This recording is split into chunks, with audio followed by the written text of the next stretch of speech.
দেশের বাইরে আমার কোনো ঠিকানা নেই, এটাই হলো আমার ঠিকানা। এই দেশ, এই দেশের মাটি, মানুষই আমার সবকিছু।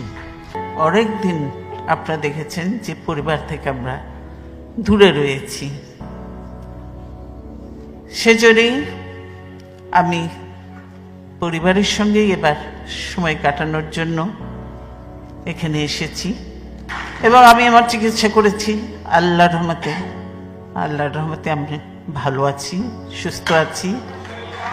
এবং যদিও পরিবার তো বহুদিন পরে দেখা, কাজে তারা ছাড়তে চায় না, আরো থাকতে বলে। কিন্তু আপনারা প্রত্যেকে জানেন যে দেশের কি অবস্থা, এবং এই মুহূর্তে আমাকে দেশে যাওয়াটাও প্রয়োজন, সেজন্যই আমাকে যেতেই হবে।